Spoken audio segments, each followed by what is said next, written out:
Vous écoutez Ose être toi avec Amanda, le podcast qui vous accompagne sur le chemin de l'authenticité et des relations qui font du bien.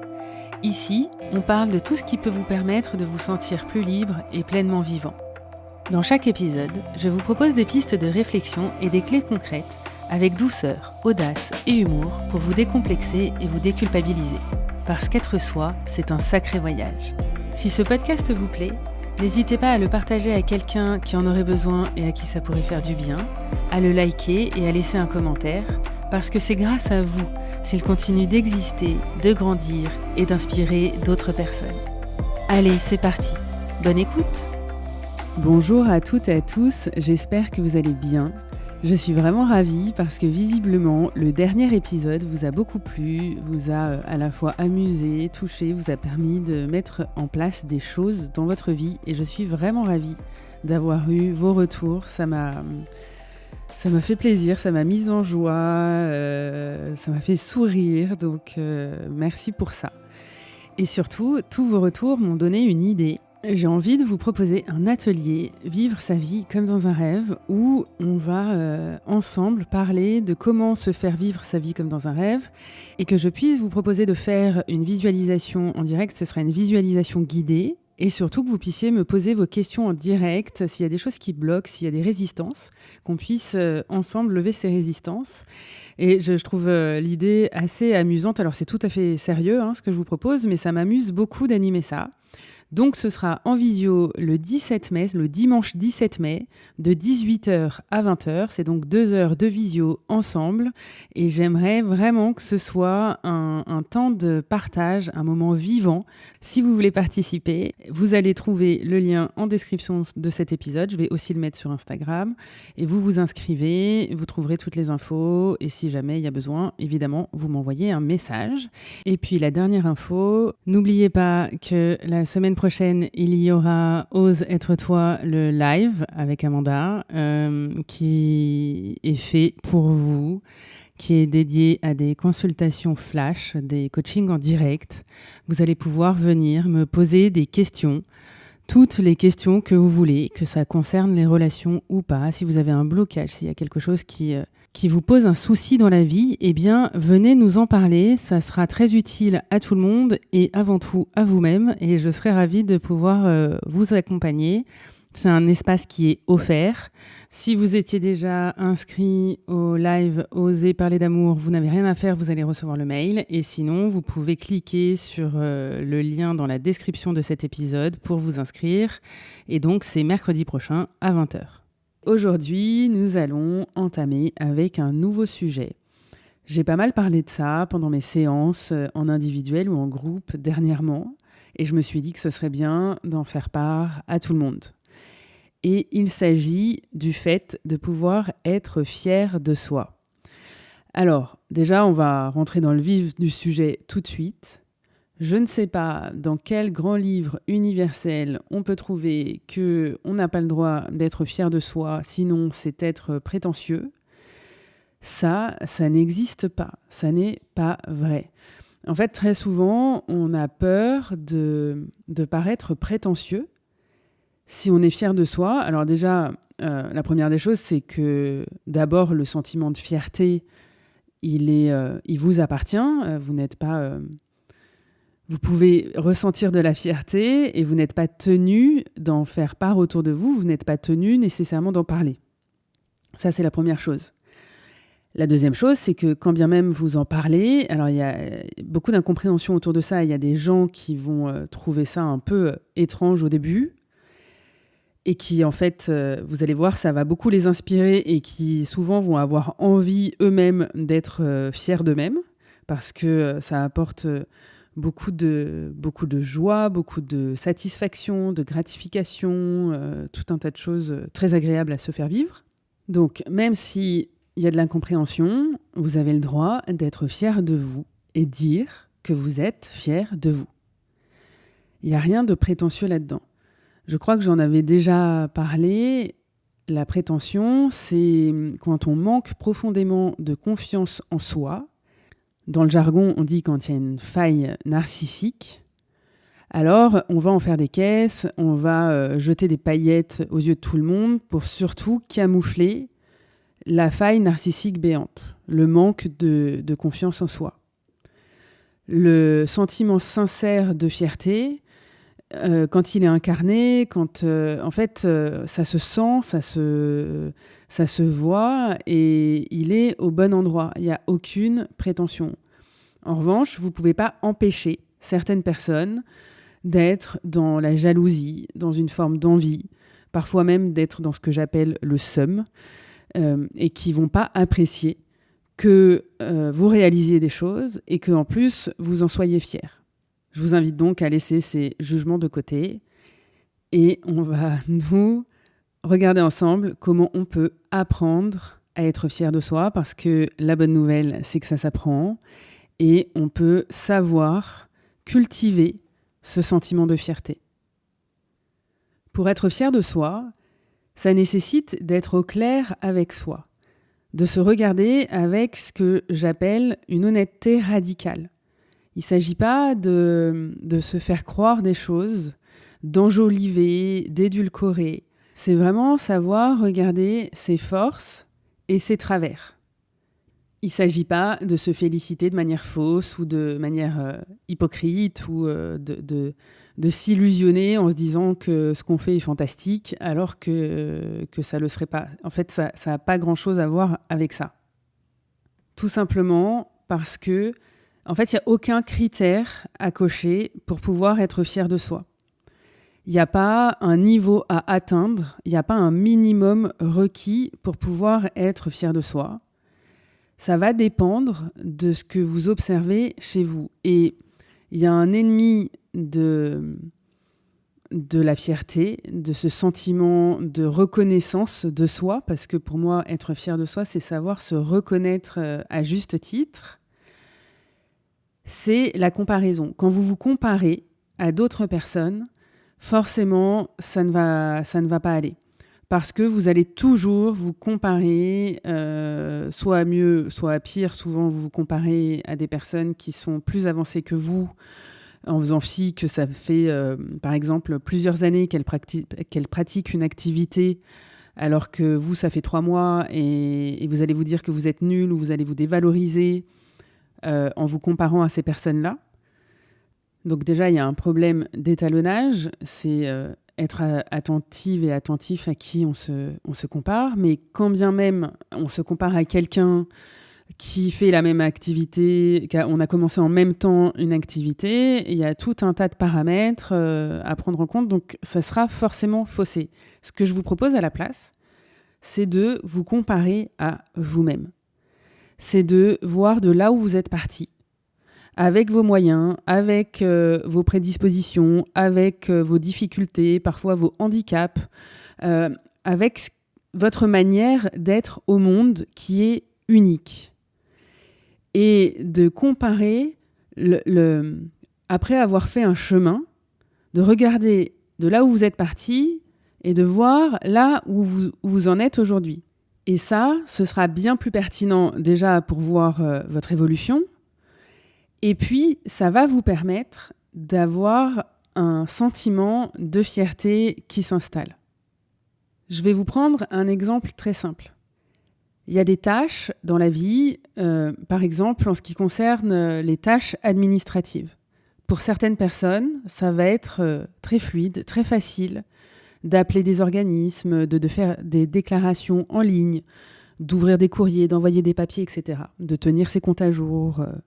Si pour vous, c'est très difficile, le simple fait d'avoir fait une démarche, ça mérite déjà que vous puissiez vous féliciter de l'avoir fait. Il n'y a pas de critères pour se féliciter. Je dirais même que tout est bon pour pouvoir être fier de soi. Et encore une fois, ça nécessite de l'honnêteté radicale parce que ça veut dire que je vais accepter d'aller regarder là où ça ne va pas du tout, là où j'ai besoin d'un chemin de progression, là où je dois concentrer mes efforts, où je dois m'améliorer. Parce que y a une autre idée reçue, et je vais vous l'expliquer tout de suite, mais Être fier de soi, ça n'empêche pas d'avoir de l'exigence envers soi, bien au contraire. Alors c'est pareil, je ne sais pas dans quel livre universel on peut trouver que quand on commence à se féliciter, à s'encourager, à se valoriser, et quand on arrête justement la dévalorisation, quand on arrête de se raconter des horreurs à son sujet, ou se dire que c'est jamais assez, il peut y avoir l'impression que alors on ne va plus réussir à faire des efforts, qu'on va arrêter de faire des efforts et qu'on va se contenter de ce qu'on a, on va s'endormir sur nos lauriers. C'est toutes ces expressions qu'on a entendues quand on était enfant. Mais c'est complètement faux. En fait, quand on s'encourage soi-même, ça donne envie de poursuivre, ça donne envie de continuer, ça donne envie de s'améliorer. On peut continuer à vouloir plus. Je dirais même que ça favorise à soutenir les efforts, alors que si on se dévalorise en permanence, si c'est ce que je fais, ça n'est jamais assez, il va nécessairement y avoir à terme un découragement, un épuisement. Et il y a une chose que j'aime bien vous transmettre, et d'ailleurs ça ne m'étonnerait pas que je l'ai déjà dit dans un épisode de podcast, mais c'est toujours bon d'avoir un rappel, c'est de faire la différence entre exigence et intransigeance. Il y a souvent une confusion entre les deux. On peut être dans un désir d'excellence, dans un désir d'amélioration, de bien faire et d'exigence envers soi, sans verser dans l'intransigeance. L'intransigeance, c'est de ne pas se laisser le droit à l'erreur, à l'échec, au fait de se tromper. Et alors, on va se blâmer, se flageller, et on va sans cesse être avec soi dans un besoin de perfection. Et ça, c'est pareil, ça mène à l'épuisement, ça mène au découragement. Donc retenez ça, pour maintenir mes efforts, j'ai besoin d'apprendre à me féliciter. Il y a un terme que j'aime bien, c'est me célébrer. À la fin de la journée, prenez 5 minutes et observez ce que vous avez fait, ou même après une tâche difficile, par exemple, quelque chose qui vous a demandé de la concentration ou qui vous a demandé un réel effort. Faites une pause et prenez le temps de vous célébrer, de vous honorer, de vous remercier. Ça, c'est ça la fierté de soi, en fait. C'est de se dire « Waouh, génial, j'ai réussi, je suis contente, je suis vraiment heureuse de ça. C'est génial.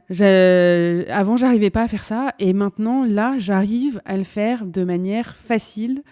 C'est super. » Et vous voyez, en le disant, ça m'amène à penser à un autre point très important. C'est que ce qui est terrible, c'est que quand ça vous paraît très difficile, vous n'arrivez pas à le faire. Et donc, c'est pas assez et il faudrait que ce soit facile à faire pour que vous puissiez être fiers de vous. Ça, c'est l'idée reçue. C'est une illusion. C'est la représentation qu'on en a. Il faudrait que ce soit facile pour que je puisse être fière de moi. Sinon, ça veut dire que je suis pas assez compétente, que j'ai pas les capacités, que j'ai pas assez acquis de connaissances, etc., etc. Et le jour où ça devient facile, c'est le comble quand même. Ah bah comme c'est facile, ça me paraît facile maintenant. Ah bah il n'y a pas de quoi être fier de soi puisque ça paraît facile. Donc dans ces conditions-là, quand est-ce qu'on peut être fier de soi ? Jamais. Et ça, c'est dramatique. Encore une fois, ce sentiment de fierté, il n'a pas besoin de critères. Il n'y a pas besoin que ce soit difficile ou facile. À partir du moment où vous arrivez à faire quelque chose qui vous tenait à cœur, c'est gagné. Et ça peut être, je suis fière de moi parce que c'était difficile et je l'ai fait quand même. Ou, je suis fière de moi parce que ce truc qui était si difficile à faire maintenant, aujourd'hui, j'arrive à le faire très facilement. Et ça peut même être, je suis fière de moi parce que j'ai pas réussi à faire ce truc. Et en même temps, j'ai fait un pas de plus par rapport à avant, par rapport à là où j'en étais. Ou simplement, maintenant, je sais l'identifier. J'arrive à voir que j'y arrive pas, alors qu'avant, je m'illusionnais, je me racontais des histoires, je voulais pas le voir, ça me faisait trop mal de voir que j'avais ce travers-là ou que j'y arrivais pas. Et aujourd'hui, je suis fière de voir, d'avoir identifié que j'y arrivais pas.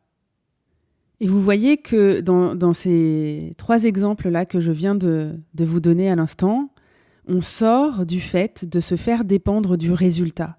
C'est pas le résultat qui compte. C'est pas le but. C'est le chemin. C'est ce que je mets en place. C'est les pas que je fais. Même le plus petit pas possible. Le PPPP. Le plus petit pas possible. Retenez ça.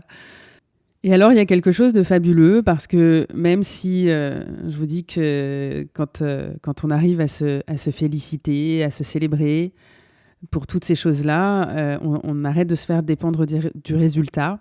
Il n'empêche que on est toujours dans le faire. On est fier de soi parce qu'on a fait quelque chose. Et vous allez voir que plus ça va aller, plus vous allez vous entraîner, plus vous allez acquérir la possibilité de vous reconnaître, d'être fier de vous honorer, de vous respecter, alors vous allez commencer à être fier de vous simplement pour l'être que vous êtes. Donc plus pour le faire, mais pour l'être. Je suis fière d'être en vie. Je suis fière d'être moi. Je suis fière d'être la personne que je suis. L'énergie qui émane de moi, ce que j'apporte dans ce monde, l'être unique que j'incarne. Et ça, c'est délicieux quand on arrive à goûter ça, à sentir ce sentiment-là. Ça ne veut pas dire que ce sera tout le temps, mais il y a des moments où c'est très fort, c'est très puissant. Et alors, ça apporte énormément de choses. Et il faut bien vous dire que quand vous arrivez à être dans ce ressenti-là, forcément, ça apporte énormément aux autres autour de vous. Ça irradie autour de vous et vous devenez comme une source à laquelle les autres peuvent venir se nourrir, s'abreuver, parce que ça fait du bien d'être en votre présence quand vous avez ce sentiment d'alignement, de tranquillité, de présence, de bien-être. Quand vous ressentez tout ça, et ça passe par se sentir fier de soi, on a envie d'être avec vous, à vos côtés, de faire partie de votre vie. Pour terminer, le sentiment de fierté, d'accomplissement, de réalisation de soi, c'est le terreau du respect de soi. C'est aussi, en fait, ça tisse le respect de soi, d'apprendre à se respecter. Et je vous invite à regarder autour de vous des personnes que vous admirez ou que vous respectez profondément pour diverses raisons et d'observer, est-ce que vous ressentez de la fierté à les regarder ? Est-ce que lorsque ces personnes font des erreurs, ça vous paraît tellement condamnable qu'il ne faut plus jamais leur faire confiance ? Qu'est-ce que ça vous fait quand vous vous rendez compte que ces personnes-là ne sont pas infaillibles ? Est-ce que vous leur laissez le droit à l'erreur ou pas ? Et après, de regarder comment vous faites avec vous. Très souvent, il y a un décalage entre ce qu'on accorde aux autres et ce qu'on accorde à soi. Et parfois, dans le sens inverse, quand on ne sait pas se reconnaître, quand on est dans la logique du « c'est jamais assez », il faudrait faire mieux, il faudrait faire plus pour être fier de soi, malheureusement, on va se comporter comme ça aussi avec les personnes de notre entourage. Et on va avoir du mal à les féliciter, à les encourager, à leur faire des compliments. Et je discutais de ça il n'y a pas très longtemps avec quelqu'un en disant... En fait, si on fait un compliment et qu'on dit « mais tu pourras faire mieux » ou « tu aurais pu faire mieux », c'est super, mais tu aurais pu faire mieux. En fait, on ne retient pas le « c'est super », on retient que ce qu'il y a après le « mais ». Le « mais » annule ce que vous venez de dire. Donc, un exemple concret, si votre enfant ramène une bonne note et qu'en même temps, vous savez qu'il est capable d'encore mieux et que vous avez envie qu'il fasse encore mieux, c'est de dissocier les deux. C'est-à-dire, dans un premier temps, le féliciter en lui disant « bravo, c'est super, t'as réussi, c'est génial, etc. » Et point. On s'arrête là. Et dans un deuxième temps, vous allez lui parler et lui dire « alors, comment tu peux faire encore mieux ? Qu'est-ce qu'il faut que tu travailles pour avoir encore mieux ?»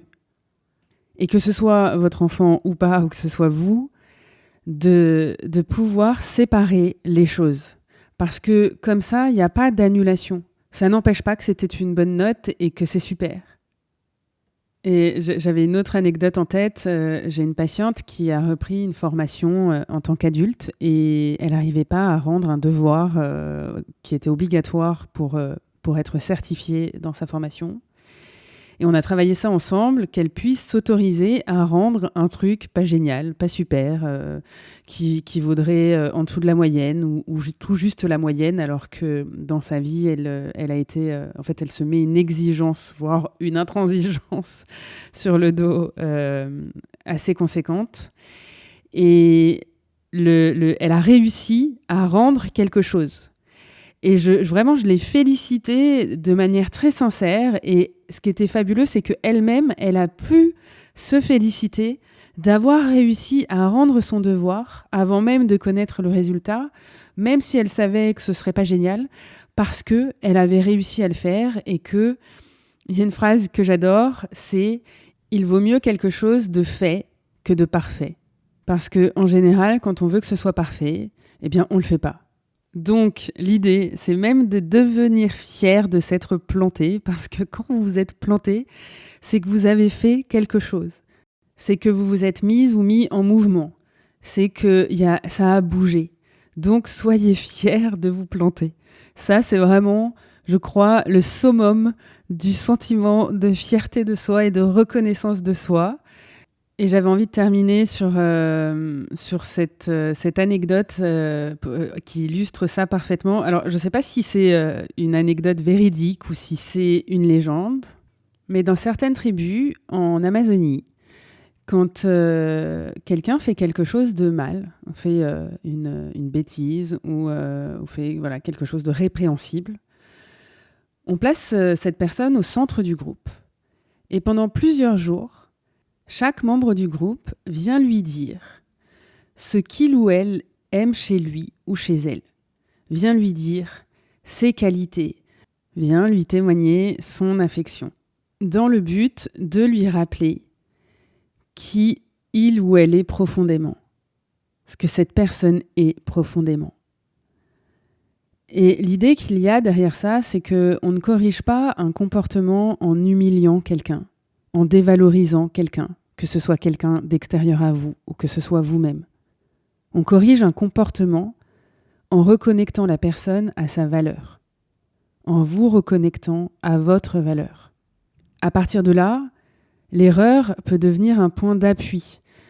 L'échec, c'est une opportunité de croissance. Ça ne veut pas dire qu'il n'y aura pas de conséquences. Si je reprends l'exemple de la personne qui est mise au centre du groupe, ça ne veut pas dire qu'il ne doit pas y avoir de conséquences sur je ne sais pas si c'est un acte répréhensible, sur ce qui a été fait, mais c'est déconnecter ce qu'on fait de qui on est et de quoi on est capable. Parce que tout mon message aujourd'hui réside sur le fait que la honte et la culpabilité enferment, là où la reconnaissance et la fierté remettent en mouvement. Donc, je vous souhaite vraiment de pouvoir être fiers des personnes que vous êtes. Et je vais vous laisser avec une citation de Carl Rogers qui nous dit « Quand quelqu'un vous comprend vraiment, sans vous juger, sans chercher à vous changer, cela a un effet profondément guérissant. » C'était tout l'objet de mon épisode d'aujourd'hui. Apportez-vous du baume au cœur, prenez 5 minutes à la fin de votre journée pour vous célébrer, pour vous honorer, pour vous féliciter, pour saluer tout ce que vous avez accompli dans la journée et mettez-moi en commentaire de quoi vous vous sentez fier. Je vous dis à très vite.